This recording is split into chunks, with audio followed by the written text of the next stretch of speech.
1944, in the ruins of wartime Italy, elite German troops are on a special mission. We saw people beaten up, killed. They just shot them. They have been sent by Heinrich Himmler, the head of the Nazis' murderous SS, to seize a precious treasure before Italy falls into Allied hands. They're searching for what has been called the Bible for the Aryan race, a book which will justify the most horrific policies of Nazi Germany. It gives an academic justification to the idea of a difference between peoples. This is what our ancestors used to be like, pure and unlike any other people. Once you create the idea that some races are inferior, then you've got a legitimacy to start murdering people, by the race load. The book is so important that Himmler will stop at nothing to get it. This is the true story of the Nazi quest for the Book of Power.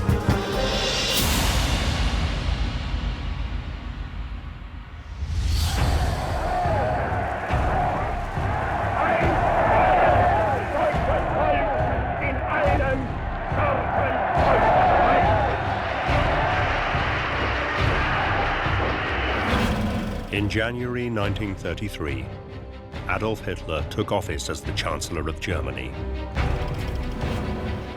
But his hold on power was not as secure as it seemed.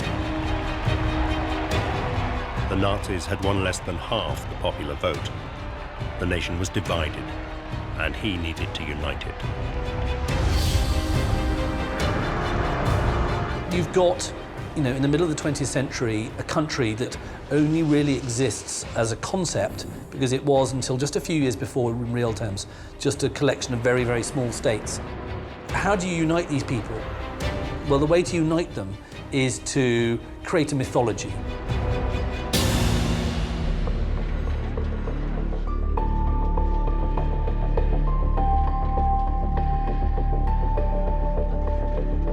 The myth that the Nazis hoped could unite the German people was the idea that they were descended from a race superior to all others, the Aryans. The Nazis claimed that the Aryans had originated from Atlantis, the mythical city first described by Plato as the birthplace of all civilization. They claimed that in prehistoric times, these Aryans had settled on the North German plains. They were said to be a race of tall, flaxen-haired warriors who uniquely possessed the genius to create civilization. Hitler believed that the German people were descended directly from these superhumans. There is this need in the Nazis to demonstrate that they were a kind of cradle of civilization, that they'd been there for a long, long time. The Nazis claimed that before the ancient Greeks and Romans were ruling the Mediterranean, the ancestors of the Germans had already spawned a great northern European civilization. There does seem to be a tendency to want to endorse your current position in the world by taking your history as far back as it can go to show that you got there first. Perhaps you're more advanced, perhaps you're more legitimate to be in this role. This Aryan myth was the one the Nazis believed could rally the German people to their banner. Everything has to tie back to promote the idea that the Germans are the best, quote, race in the world.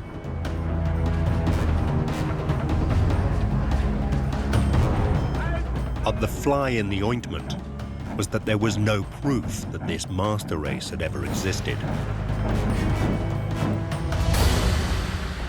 But an ancient manuscript was said to exist which supported the Nazis' ideas. It told of a people who lived in Germany thousands of years before, and the Nazis believed that this book would prove all their theories to be true. It was called the Germania and was written in Rome nearly 2,000 years before. In the 1st century AD, the Roman Empire was reaching its height, stretching from Africa and the Mediterranean to the lands of the Britons. But the Germania told of a group of people in the north of mainland Europe who even the Romans could not quell.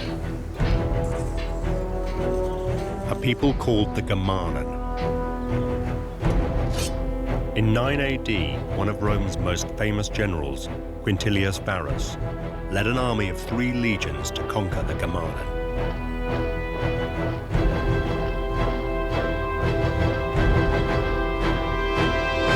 Under their fierce warrior king, Hermann, the Germanen tribes came face to face with the Romans in the Teutoburg forests.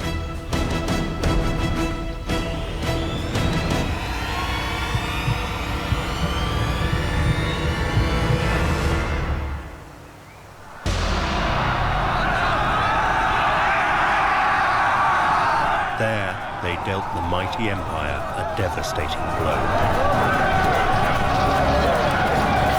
All 3 Roman legions were wiped out. Germany for the Romans was a very emotive place precisely because of this disaster in AD 9 where this general Quintilius Varus lost these 3 legions. So great was the disaster, the Roman Emperor Augustus conceded that the Germanen were just too ferocious to be quelled. Augustus decided that Germany should not be pushed further as a conquest. And that was a very powerful message to send out to subsequent emperors. It's daunting, it's forbidding.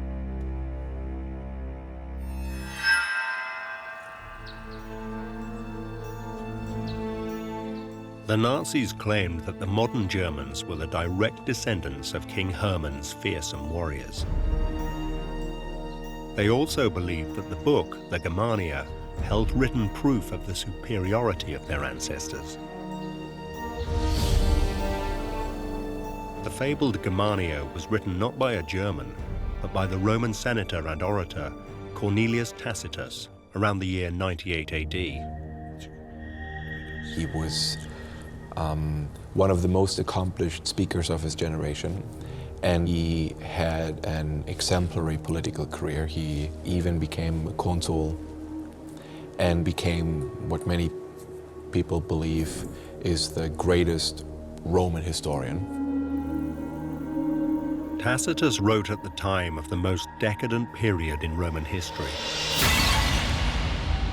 His works describe every sordid detail of the reigns of Rome's leaders, the Emperor Tiberius, Claudius, and Nero. But for the Germanen, Tacitus was apparently full of praise. He says that no other nation, no other group of people had troubled the Romans so much as the Germans with their strong sense of liberty. In the book, the Germania, Tacitus describes in admiring detail the culture of the Germanen tribes, the gods they worship, how they select their kings, what weapons they use in battle, and their custom of fiercely training their youth as warriors.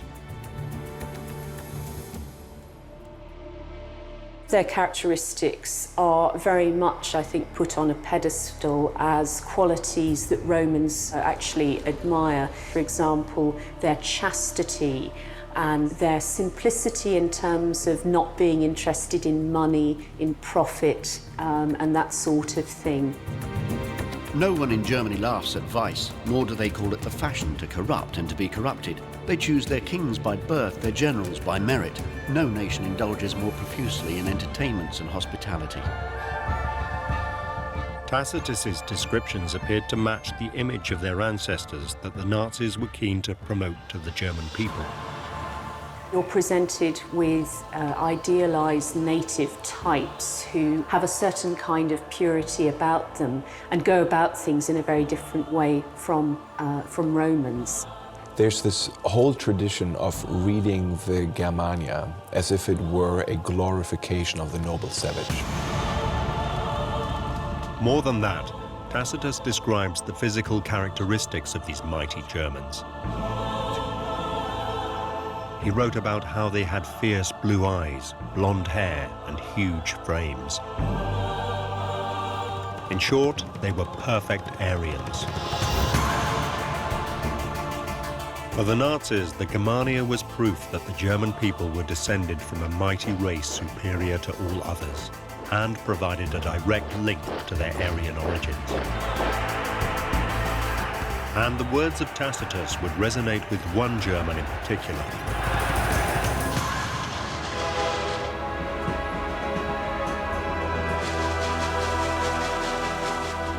In 1924, a young failed chicken farmer called Heinrich Himmler read the Germania on a long train journey and would be inspired by the words of Tacitus.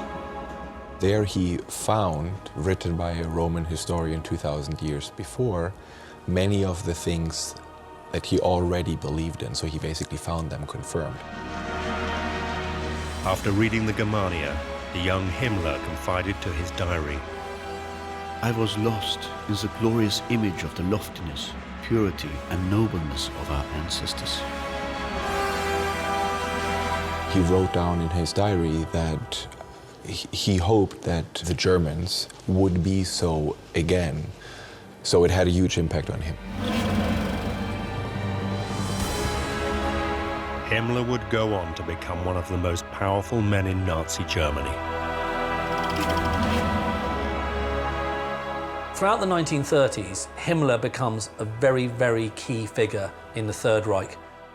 He's a very underrated figure because he's quiet and unassuming. He looks quite bookish with his little glasses and his short hair, and he's a former chicken farmer, and obviously that's quite funny. But actually, don't underestimate Heinrich Himmler. This is a man, throughout the whole arc of the Nazi regime, is a man who grabs power little by little.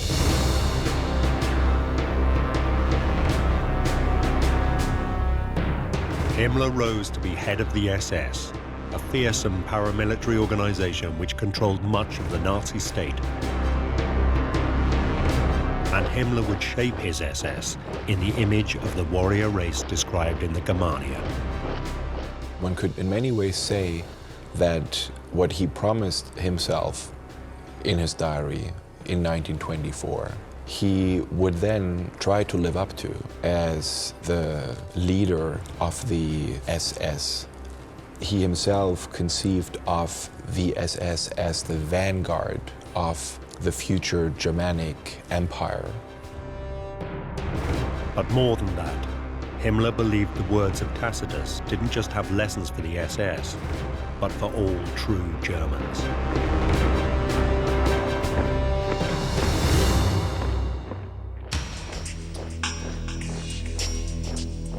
The Germania by Tacitus is referred to as a Bible that every thinking German should possess, because people should aspire to be as morally elevated, straightforward, honorable, direct, and brave as their Germanic ancestors allegedly had been.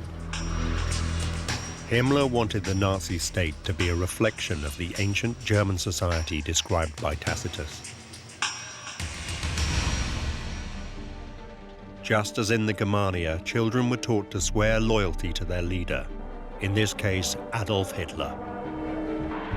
The chief fights for victory. His vassals fight for their chief. Students were taught to be like their warrior forefathers, even wrestling and exercising with weapons. Naked youths dance amid swords and lances that threaten their lives. Experience gives them skill, and skill again gives grace. The Honor Cross was awarded to women who bore many children, as this was something much admired in Germanic society. The offspring reproduced the strength of the parents. And in the policy of Lebensraum, German people were told that the lands of neighboring countries, which had once been the home of ancient Germanic tribes, were rightfully theirs. But beyond even that, Himmler would use Tacitus to justify the most evil of all Nazi policies.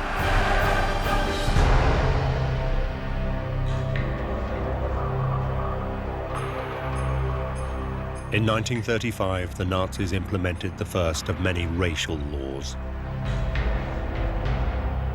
Called the Law for the Protection of German Blood and Honor, it was an ominous first step in the Nazis' anti-Jewish policies. It prohibits marriages between Aryan Germans and Jewish Germans.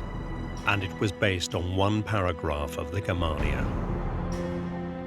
Key line in Germania is when Tacitus writes that the Germans are a people unto themselves, the implication being that there's no breeding with any other race or with any other people. They're a homogeneous group of people.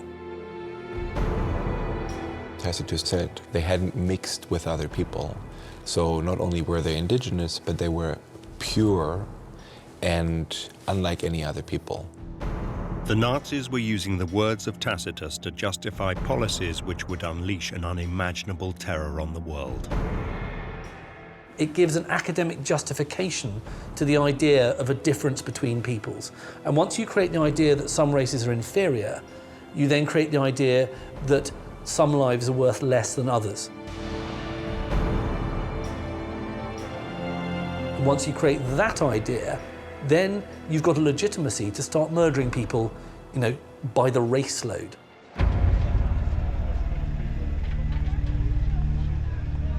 In other words, there is a direct link between their interpretation of the Germania and the Nazi death camps.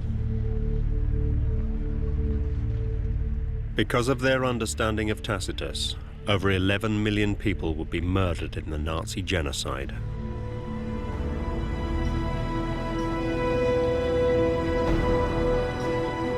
That's how disastrously influential that particular paragraph was. So important was this book to Nazi ideology that Himmler desperately wanted the authentic text. The trouble was that no one knew what had happened to Tacitus's original manuscript. So to find it, Himmler turned to one of the strangest and most sinister branches of the SS.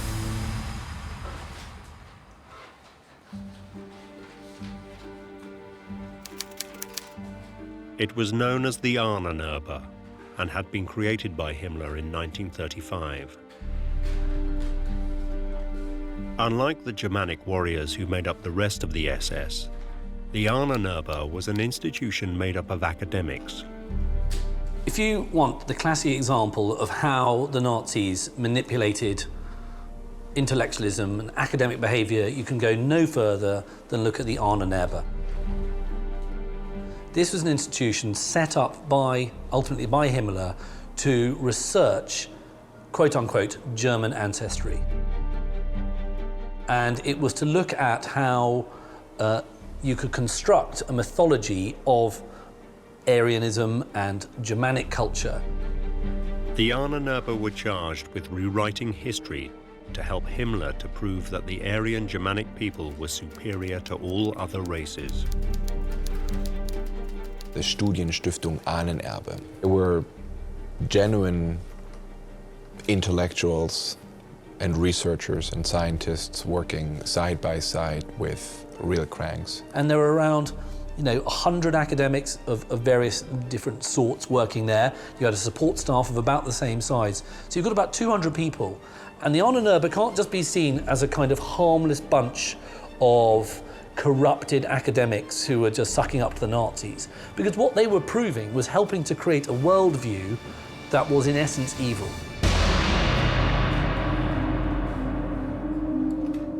On Himmler's orders, the Ahnenerbe began to search for Tacitus's lost manuscript. Immediately, they encountered a problem. Tacitus's original no longer existed.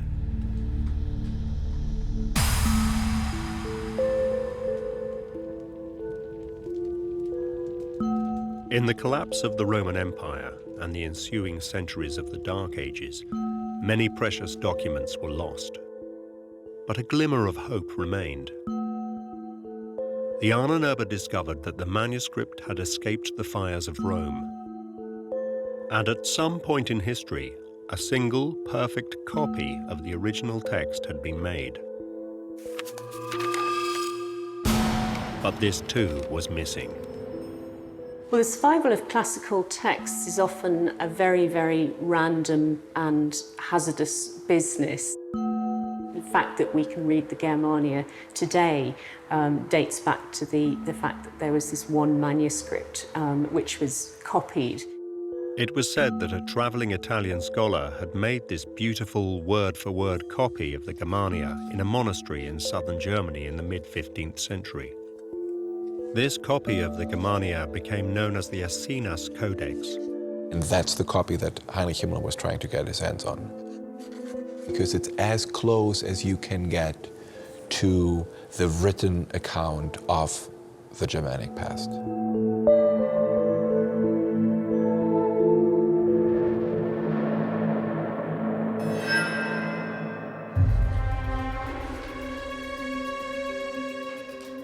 The Ahnenerbe immediately began hunting down the Aesinas Codex. They scoured the world in their search. And eventually they brought some good news to Himmler.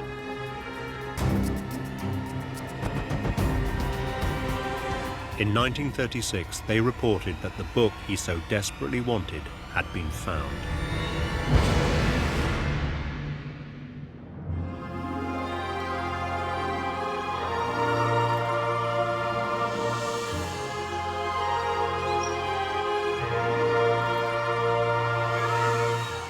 The Aesinas Codex had been traced to the east of Italy.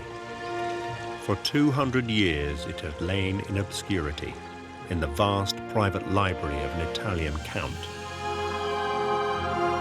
The Count Aurelio Baldeschi Baliani. My father was Conte Aurelio Baldeschi Guglielmi Baleani. In Italy, it's a very important title. My father had 3 houses. One is this villa where we are now. The other one is a palace in Osimo. And the other is the palace in Iesi. The Codex Aesinas was stored in the library that they had in the palazzo in Iesi. People had simply forgotten about it. The Count's libraries contained many other important documents, such as the letters of Casanova and writings by Cicero.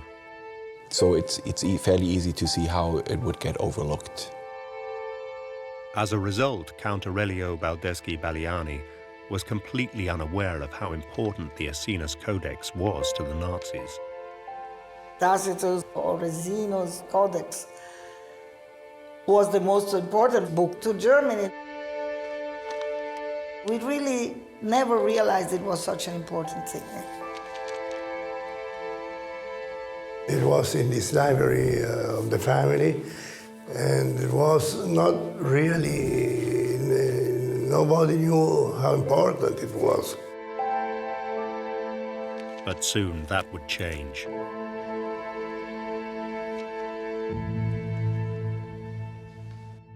Prima di tutto l'agricoltura, che deve trovare sbocchi per i prodotti ubertosi delle vostre terre. In 1936, Italy was ruled over by Benito Mussolini. Like Hitler, he was another fascist leader.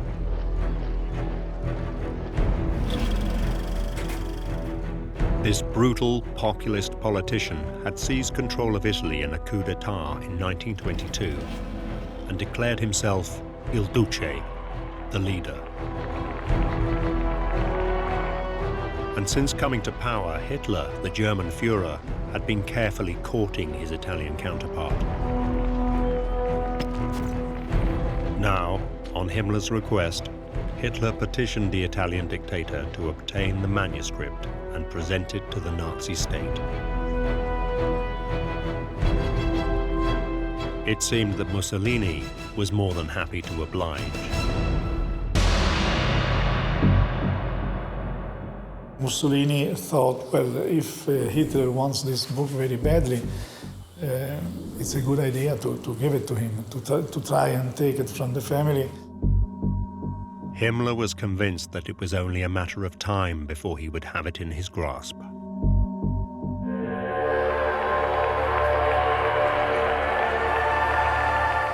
He planned a triumphant return for the Germania at the 1936 Nazi Party convention, where hundreds of thousands of party members would be in attendance.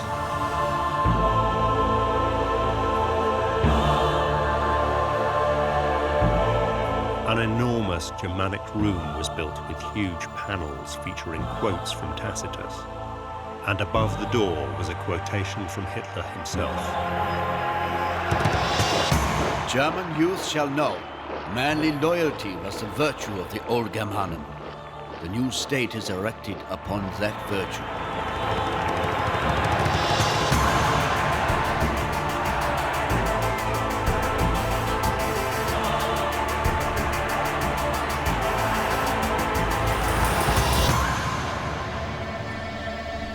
But Himmler hadn't reckoned on the stubbornness of the Count Baldeschi-Balliani.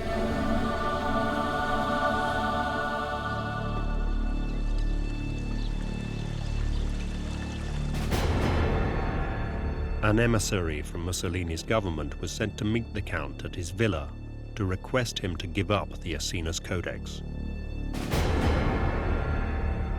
But the Count Aurelio Baldeschi-Balliani was not used to being bossed around. Mussolini wanted to give it to Hitler as a present, but my father actually didn't like fascism. He didn't like Mussolini. The Count thought Mussolini was ridiculous, and he had no time for the pompous upstart's demands. So he refused to hand over the book. He didn't want to make Mussolini too happy. He didn't want to make Hitler happy. I mean, he didn't want to give it away. I was always proud of my father for everything. Just to say no and just to be very nonchalant about it. I think that demonstrates courage and intelligence.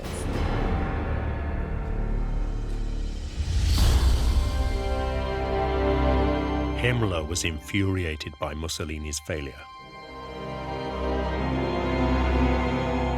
To make matters worse, his best hope of getting the book, Hitler, was losing interest in Himmler's obsessions. Adolf Hitler had, in private conversations on more than one occasion, only snide comments to make. He couldn't quite see what these scholar types, so fascinated with the Germanic past, actually had to contribute to the rise of, the German state. Himmler liked surrounding himself with all this mythology, whereas Hitler thought this was going all a little bit too far. He saw it as being unnecessary. To him, it was about politics and power.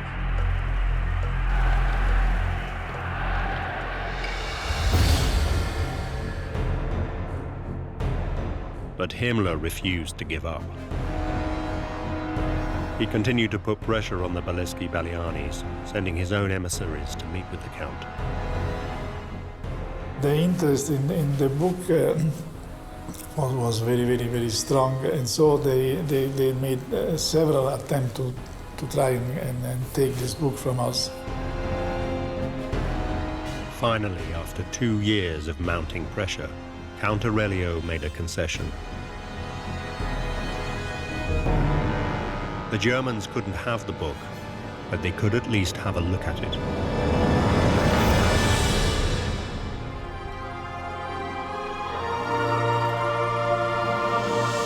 Just before the outbreak of the war, the Count packed up the book and sent it to Rome, where it would be photographed for Himmler. In Rome, it was presented to Himmler's emissary. A member of Ahnenerbe, Rudolf Till, was given access to the Codex Aesinas in Italy, and he was able to produce a set of photographs. The Ahnenerbe used these photographs to produce a Nazi edition of the Aesinas Codex.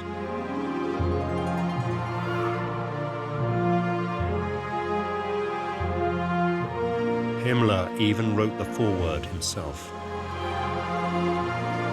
The future will only be granted to those who understand the stock of their ancestry.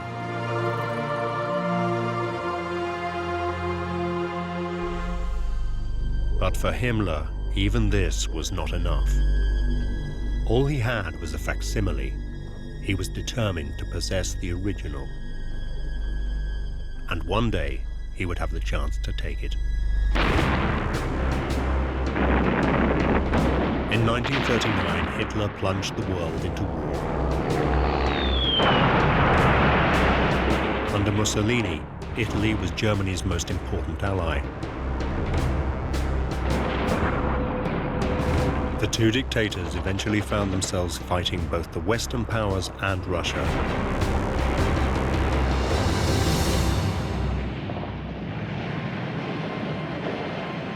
After 4 bloody years, the tide of the war turned against the fascist nations. In 1943, Allied forces landed in the south of Italy.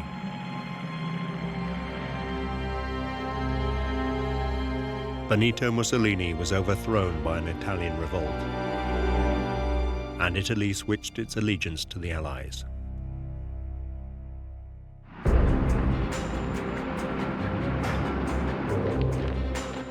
To shore up his southern flank, Hitler was forced to send German troops into Italy. Himmler now saw an opportunity to seize the Aesinas Codex from the Baldeschi-Balliani family. So with the German advance, Himmler now sent an entire unit of his own SS troops to the region, with the express purpose of tracking the book down. But where was it?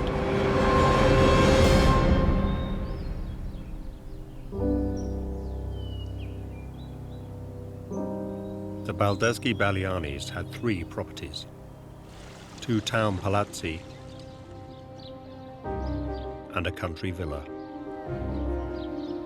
The book could be in any one of them, or none of them. First, Himmler's soldiers were sent to the Balliani's main residence, his villa outside the town of Jesi.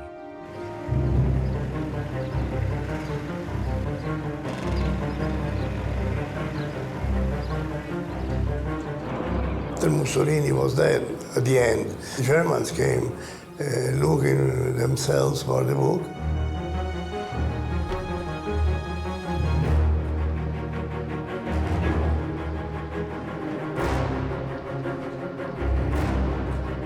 But they found the villa empty.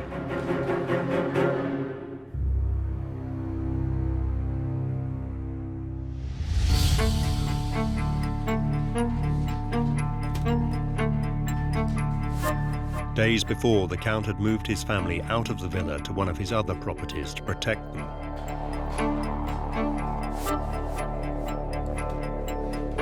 But Himmler's troops did discover one thing. The Count's servants had taken everything of value from the villa to another of his properties, his palazzo in the town of Jesi, only a few miles away. The Count's treasures had been smuggled out in agricultural carts, hidden from the Germans beneath piles of farm produce. There were many cars that were going at that time in the center of the town of Jesi, so lots of things were hidden under the wheat and under the grapes. Could it be that the Aesinas Codex was among the valuables?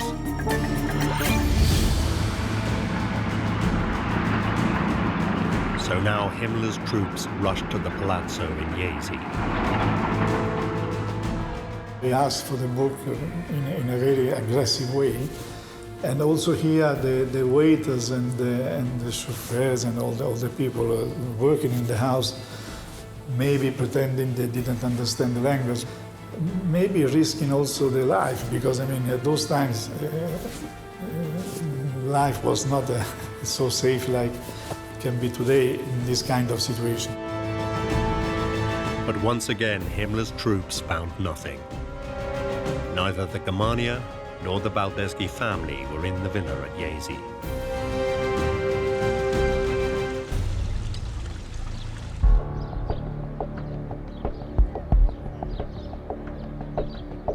Himmler's SS now turned their attentions to the third of the Count's properties, another palazzo 30 kilometers away in the town of Osimo. My family, they all moved to Osimo. They moved there because they were thinking that it was more safe. From their hiding place in Osimo, the Belleschi-Balianis witnessed the horrors of life under the Germans. My brother and I used to look from the window and were really petrified because we saw people beaten up, killed. They just shot them. And so that was really a very, very horrible thing to see. And my parents didn't know we were seeing it, but I mean, children, you know, they climb up in a window and look down.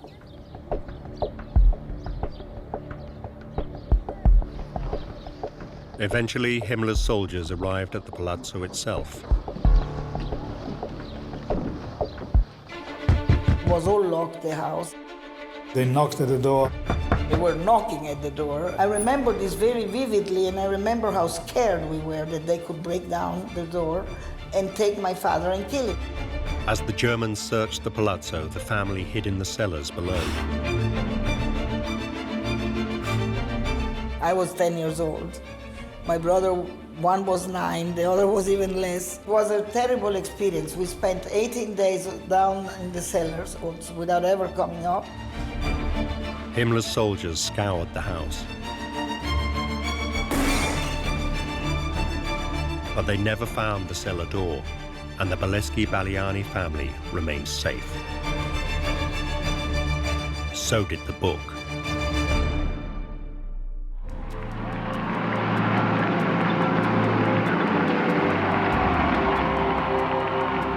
May the 8th, 1945 brought an end to 6 years of war in Europe.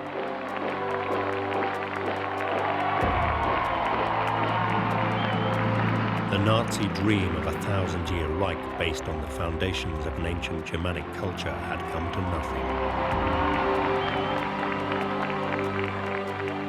nothing. Hitler had shot himself in his Berlin bunker. And Heinrich Himmler swallowed a cyanide capsule whilst in British custody. This is the house in Lüneburg where Himmler committed suicide. In that room, the most despicable of all German criminals contrived to take poison.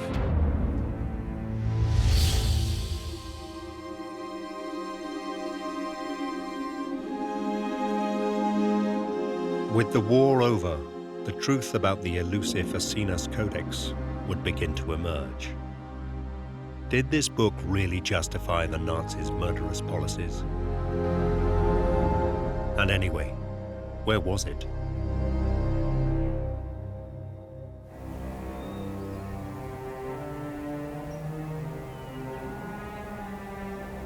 One mystery was easily solved. The book had never moved from the first place that Himmler's troops had gone searching for it.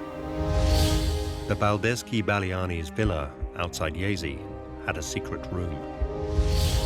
This room has a false window. From the outside you see it, but in fact it's not a window that you can open. The room with the false window had a hidden door, concealed by a wardrobe. The door that was already a safety door by itself was also protected by furniture. So that you can even see the door. Behind the wardrobe and the hidden door sat a simple chest. Inside this room there is this cassaforte, we say in Italian. Usually you keep laundry inside. Concealed inside a pile of laundry lay the thing that had so obsessed Himmler. Tacitus's Germania.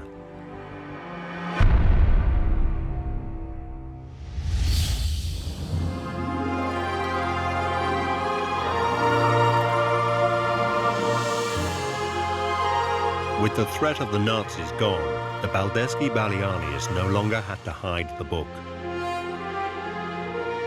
The Italian government now recognized it as a national treasure, and the Belleschi-Balianis would display it with pride in their library in Jesi for the next 20 years.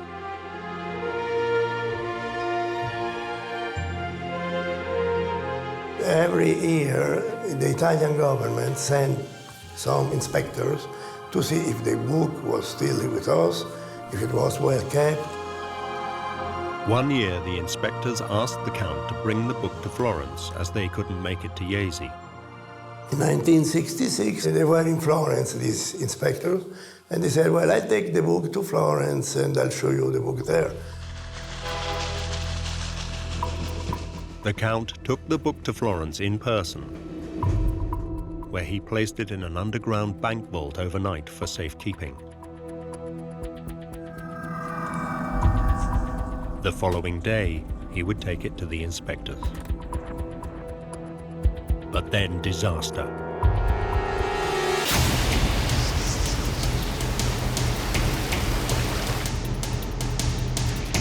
That was the night of the flood in Florence. November the 4th, 1966, saw the worst flooding in Florence's history. And water found what Himmler never could.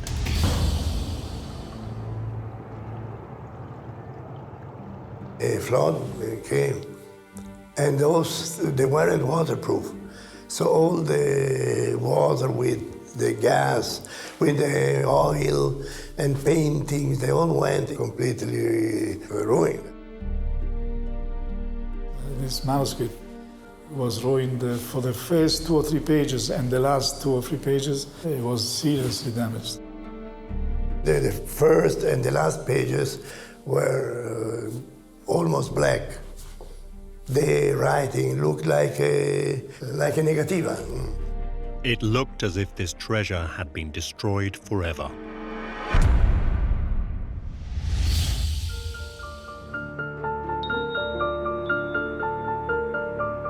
Months of costly and painstaking restoration followed, and the damage of the flooding was undone.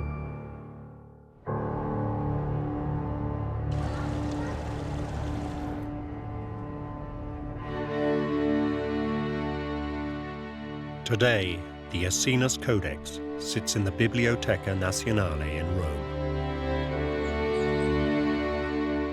After nearly 200 years of holding the book, the Baldeschi-Baliani family had decided that the Aesinas Codex should be available for all to see. Little by little, we decided that this book was better if it was kept in a public place. And so then we gave it to the state, and it went to Rome, to the National Library in Rome.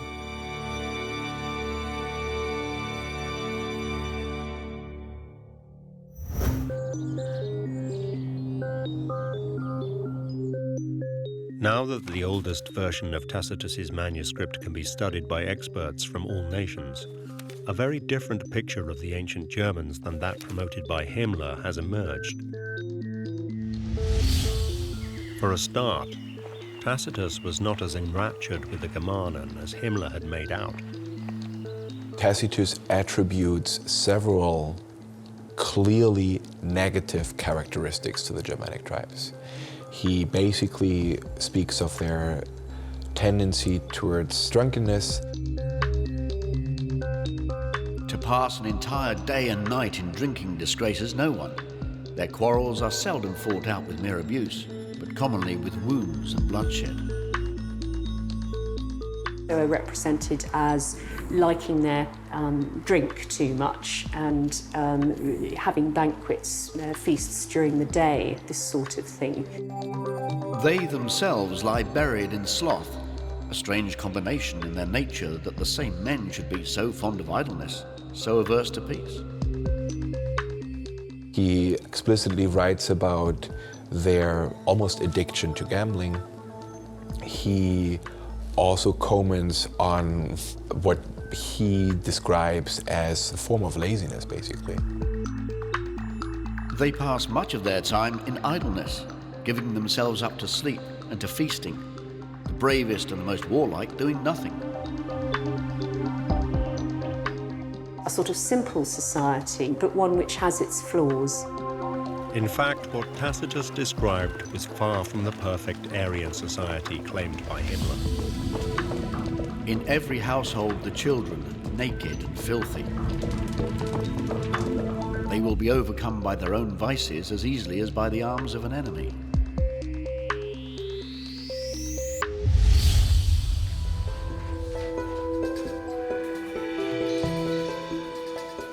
It has become increasingly clear that the Ahnenerbe had only taken from Tacitus what they could use to support Himmler's theories of Germany's noble Aryan ancestors. They blatantly misinterpreted, misread, and misquoted particular passages that didn't really fit their particular ideological view to make it fit their ideological view. They've been highly selective. They've taken little bits of it, primarily around chapter 4, where he's talking about their racial purity, their blue eyes, their blonde hair, that sort of thing. And they've taken this work and very much, I think, made it what they want it to be.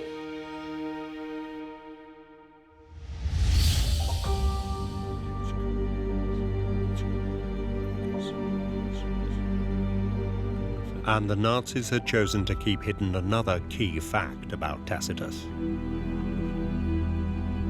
He had almost certainly never even seen any of the Germanen he was writing about, and had no real evidence for his statements about them. Some of his descriptions were plainly made up. By the end of the monograph, you have this fantasy, bizarre sort of image of people with human faces but the bodies of animals. So it begins to enter the world of the fantastic. So you have to be wary of that when you're reading these texts.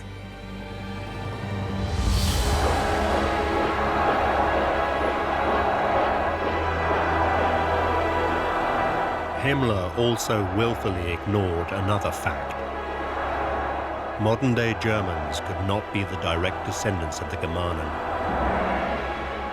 The Nazis, in referring to the Germanic tribes, referred to them as ancient Germans or the old Germans. And that's exactly the kind of step that you must not make, because it is a simplification. The Germani are different from the people that we would think of today as Germans. That's just the name that came to be used for the whole group of people. They misidentified the German ancestors with the Germanic tribes that Tacitus describes, so you simply can't say that the Germanic tribes were the German ancestors. The truth was that Hitler's Germans were descendants of many different peoples, not a single ancient tribe.